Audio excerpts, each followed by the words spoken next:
Welcome to whistle.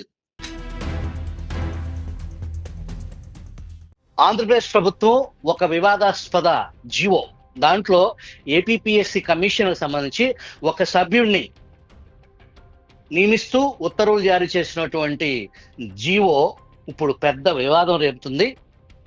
టీడీపీకి సంబంధించిన సానుభూతి పరులు, టీడీపీ అనఫిషియల్ సోషల్ మీడియా సానుభూతి పరులు సోషల్ మీడియాలో దీనికి సంబంధించిన జీవోని, గతంలో ఎవరైతే ఇప్పుడు ప్రభుత్వం నియమించిన సి శశిధర్ అనే ఒక ప్రొఫెసర్ని నియమించిందో, ఆయన వైసీపీ పాలనలో ఉండంగా ఎటువంటి వ్యాఖ్యలకి పాల్పడ్డారు, రాజధానికి వ్యతిరేకంగా ఎటువంటి వ్యాఖ్యలు చేశారు, ఆరోగ్యశ్రీకి సంబంధించి జగన్మోహన్ రెడ్డి ఏదైతే పక్క రాష్ట్రాల్లో ఉన్నటువంటి కర్ణాటక, తమిళనాడు, హైదరాబాద్, తెలంగాణకి సంబంధించి ఇక్కడ ఉన్నటువంటి కార్పొరేట్ హాస్పిటల్స్ ఎవరికి లబ్ధి చేకూర్చడం కోసం ఇక్కడ పక్క రాష్ట్రంలో చెన్నైలో ఉన్న కార్పొరేట్, బెంగళూరు, హైదరాబాద్లో ఉన్న కార్పొరేట్ హాస్పిటల్స్లో ఆరోగ్యశ్రీ వర్తించేలాగా ఎవరికి మేలు చేయటానికి, ఎవరి సొమ్ముని ఎవరికి దారగత్తం చేయటానికి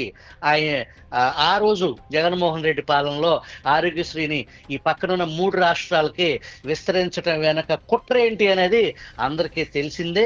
ఏ కార్పొరేట్ని బతికించడానికి, ఏ కార్పొరేట్ హాస్పిటల్స్కి ఆంధ్రప్రదేశ్ ట్యాక్స్ పేయర్స్ సొమ్ముని అప్పలంగా దోచిపెట్టడానికి తీసుకున్న నిర్ణయాన్ని ఇప్పుడు ఎవరైతే గవర్నమెంట్ నియమించిన ఏపీపీఎస్సీ కమిషన్ సభ్యుడిగా నియమించినటువంటి శశిధర్ ఆనాటి గవర్నమెంట్ కి మద్దతుగా ప్రకటించిన ఆ పేపర్ క్లిప్పింగ్స్ ఇప్పుడు విపరీతంగా వైరల్ అవుతున్నాయి. వాస్తవానికి గుంతకల్లు, అనంతపురం గుంతకల్లు ప్రాంతానికి చెందిన ఈ ప్రొఫెసర్ శశిధర్ కొంతకాలంగా జేఎన్టీయూలో, అనంతపురం జేఎన్టీయూలో విధులు నిర్వహించడం, అంతకుముందు హైదరాబాద్ జేఎన్టీయూలో కీలక పదవిలో ఉండటం, విద్యాధికుడు, చాలా డిగ్రీస్ ఈయనకున్నాయి, దాంట్లో ఎటువంటి డౌట్ లేదు.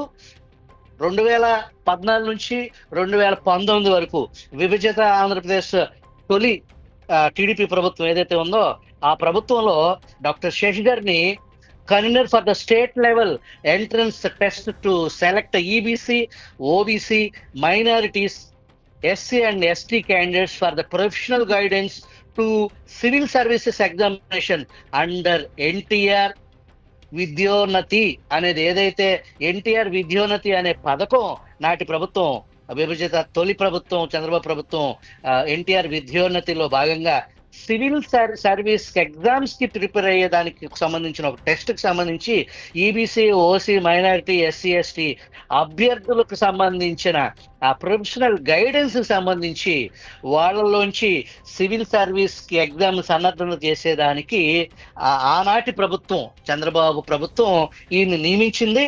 అయితే ఆ తర్వాత ఏర్పడినటువంటి జగన్మోహన్ రెడ్డి ప్రభుత్వంలో ఈయన ఆ జేఎన్టీయూకి సంబంధించి, అనంతపురం జేఎన్టీయూకి సంబంధించి ప్రొఫెసర్ గా కొనసాగుతూ వివాదాస్పద వ్యాఖ్యలు, ఆయనకి సంబంధం లేని అంశాలని వాస్తవానికి రాజకీయ ప్రేరేపిత అంశాలుగా చేయటం, అది ఇప్పుడు వివాదాస్పదమైంది.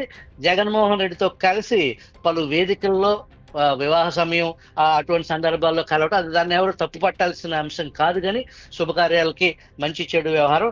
కాబట్టి ఈయన గతంలో ఒక స్టేట్మెంట్, రాజధాని ఆంధ్రుల కలల రాజధాని, ప్రజా రాజధాని అమరావతిపై ఈయన విషం జిమ్మారనే దానికి సంబంధించి ఇప్పుడు టీడీపీ శ్రేణులు, ముఖ్యంగా టీడీపీ కేడర్ కానీ, TDP unofficial social media platforms లో విపరీతంగా ఈ వ్యాఖ్యల్ని ప్రచారం చేస్తున్నారు. గతంలో ఈ ప్రొఫెసర్ శశిధర్ ఏమేమి వ్యాఖ్యలు చేశారనేది, లక్షలాది కోట్లు వెచ్చించి నిర్మించే రాజధాని సరికాదు, ఒక సివిల్ ఇంజనీర్ నిపుణుడుగా నేను అమరావతి ప్రాంతంలో పర్యటించాను, అక్కడ బేస్మెంట్ కి ఎక్కువ మొత్తాన్ని వెచ్చించాలి, అమరావతి అభివృద్ధి చెందాలంటే కనీసం 30 సంవత్సరాలు పడుతుంది, అధికార వికేంద్రీకరణ అయితే అన్ని ప్రాంతాలు సమాన అభివృద్ధి చెందుతాయి అని గతంలో ఈ ప్రొఫెసర్ గారు వారి విలువైన అభిప్రాయం తెలియజేశారు.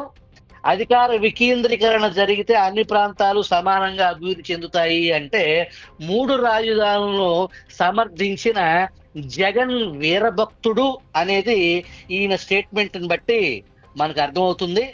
అట్లాగే ఏదైతే ఆరోగ్యశ్రీకి సంబంధించి గతంలో ముందు నేను చెప్పినట్టు కేవలం 2 లక్షలకు మాత్రమే, అది కూడా గుండె సంబంధిత వైద్య ఖర్చులకు ఇచ్చేవారు గతంలో. తాజాగా జగన్మోహన్ రెడ్డి రాష్ట్ర ప్రభుత్వం అమలు చేసిన హెల్త్ స్కీమ్ ద్వారా ఎంత ఖర్చైనా పర్వాలేదనే ధీమా కలిగింది. బెంగళూరు, చెన్నై, హైదరాబాద్ వంటి మెట్రో సిటీల్లో కార్పొరేట్ ఆసుపత్రుల్లో చికిత్సలు పొందే వెసులుబాటు కూడా కల్పించారు. ఇలాంటి అద్భుతమైన పథకం ప్రవేశపెట్టిన రాష్ట్ర ప్రభుత్వానికి ధన్యవాదాలు అని చెప్పేసి ఈయన ఓ స్టేట్మెంట్ ఇచ్చారు. అస్సలు సంబంధం లేని వ్యవహారంలో ఈయన ఏలెట్టి ఈయన విలువైన అభిప్రాయాన్ని షేర్ చేసుకున్నారు. మరి ఏదైనా ఒక వ్యక్తిని ప్రభుత్వంలోకి నియమించేదానికి దట్టు ఏపీపీఎస్సి కమిషన్, దానికి సంబంధించి దాంట్లో మెంబర్ అనేది రాజ్యాంగబద్ధమైన పదవి. అది సాధారణ ఏదో ఒక గుడికో, బడికో, ఒక కళాశాలకో, ఒక యూనివర్సిటీకో ఒక మెంబర్గా నియమించే చిన్న చిత్తగా వ్యవహారం కాదు ఇది. రాష్ట్రంలో క్రీమ్ ఏదైతే సివిల్ సర్వీస్ పీపుల్ కి సంబంధించి ఆల్ ఇండియా లెవెల్లో ఏదైతే సివిల్ సర్వెంట్స్ ఉందో, రాష్ట్ర స్థాయిలో గ్రూప్ పరీక్షలకు సంబంధించి ఏదైతే కమిషన్, దట్టు ఆ కమిషన్ ప్రస్తుతం అనేక రకాల వివాదాల్లో గడిచిన 5 సంవత్సరాల జగన్మోహన్ రెడ్డి విధ్వంసకర పాలనలో అప్పటి కమిషన్ ఏదైతే ఏపీఎస్సి కమిషనర్ గా అతన్ని తప్పించి ఇమీడియట్ గా నువ్వు ఇక్కడ నుంచి రాజీనామా చేసి వెళ్ళిపోవాలని చెప్పేసి ప్రస్తుతం జతవాని కేసులో అరెస్ట్ అయ్యి కండిషన్ బెయిల్ మీద హెల్త్ గ్రౌండ్స్ లో చికిత్స పొందుతున్నటువంటి పిఎస్ఆర్ ఆంజనేయులు ఎన్ని అకృత్యాలు చేశారు. ఆ తర్వాత వచ్చిన కమిషన్ చైర్పర్సన్ అయినటువంటి గౌతమ్ సవాంగ్ ఎటువంటి అధికార దుర్వినియోగానికి పాల్పడ్డారు, హైకోర్టును ఎన్ని రకాలుగా తప్పుదో పట్టించారు. ఆనాడు ఎగ్జామ్ రాసిన ఆ పిల్లలకు సంబంధించి వాళ్ళ తలరాతలు మార్చేలాగా 2 సార్లు డిజిటల్ మూల్యాంకనం, మాన్యువల్ మూల్యాంకనం చేయలేదని, దాన్ని రకరకాల పద్ధతుల్లో థాయిలాండ్ లో ఏదైతే అగ్రిగోల్డ్ సంబంధించిన ఒక అమ్యూజ్మెంట్ పార్క్ ఉందో రాజధాని సమీపంలో, ఆ ప్రైవేట్ స్థలంలో ఆ పార్క్ లో ఈ ఏపీఎస్సికి సంబంధించిన పిల్లలు రాసినటువంటి ఆ ప్రశ్న పత్రాలను, జవాబు పత్రాలను అక్కడ దిద్దే ప్రక్రియ చేపట్టడం అనేది పూర్తి స్థాయిలో భారతదేశ చరిత్రలో ఏ రాష్ట్రం కూడా పబ్లిక్ సర్వీస్ కమిషన్ సంబంధించిన దిగజారుతనానికి ఇంతవరకు ఎక్కడ ఏదైనా పేపర్ లీక్ అయిన అంశం ఉందే తప్ప ఏకంగా గవర్నమెంట్ ప్రతినిధులు ఏపీఎస్సి కమిషన్ సెక్రటరీ స్థాయిలో, ఆ కమిషన్ చైర్పర్సన్ స్థాయిలో ఇటువంటి దుర్మార్గానికి పాల్పడటం, ఆ పోస్టులను అమ్ముకోవటం, వాళ్ళకు కావాల్సిన వాళ్ళ తొత్తులకి వాళ్ళకు కావాల్సిన రకరకాల రాగద్వేషాలు, దాంట్లో కులకంపు ఇవన్నీ వెరసి ఏపీఎస్సిని పూర్తి స్థాయిలో అంతకు ముందు ఎన్నడూ లేని విధంగా దాన్ని భ్రష్టు పట్టించారు. రీసెంట్ గా ప్రభుత్వం మారిన తర్వాత దాని మీద పెద్ద ఎత్తున కమిషన్ చర్యలు తీసుకునే దానికి ఈ ప్రభుత్వం, కూటమి ప్రభుత్వం ఉపక్రమించింది. దానిలో భాగంగా పిఎస్ఆర్ ఆంజనేయులను నిందితుడిగా చేస్తూ దాని మీద ఎఫ్ఐఆర్ రిజిస్టర్ చేయటం, దాని మీద కోర్టులో వాదనలు జరిగే పరిస్థితి. ప్రస్తుత ఏపీఎస్సి కమిషన్ చైర్మన్ గా అనురాధ ఒక సీనియర్ పోలీస్ అధికారిగా, ఆవిడ మరొక సీనియర్ రిటైర్డ్ ఐపీఎస్ అధికారి సురేంద్రబాబు శ్రీమతి అనురాధని ఏపీఎస్సి కమిషన్ చైర్మన్ గా ఈ ప్రభుత్వం నియమించింది.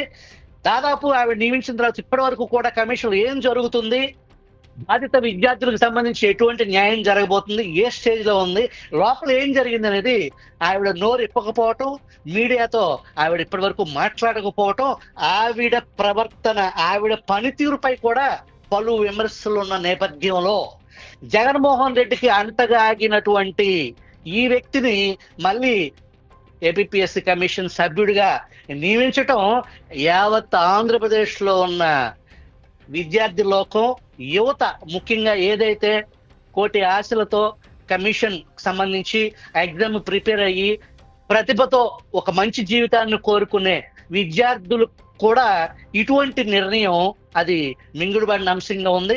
ప్రతి విషయంలో ఏదైతే ఈ బ్యాక్గ్రౌండ్ చెక్ అనేది చేయకుండా ఎవరిని పడితే వాళ్ళని ఆరోపణలు వచ్చిన తర్వాత మళ్ళీ సరి చేసుకోవటం, ఈ లోపల జరగాల్సిన నష్టం జరగటం, ఇది ప్రభుత్వానికి పరిపాటిగానే మారింది.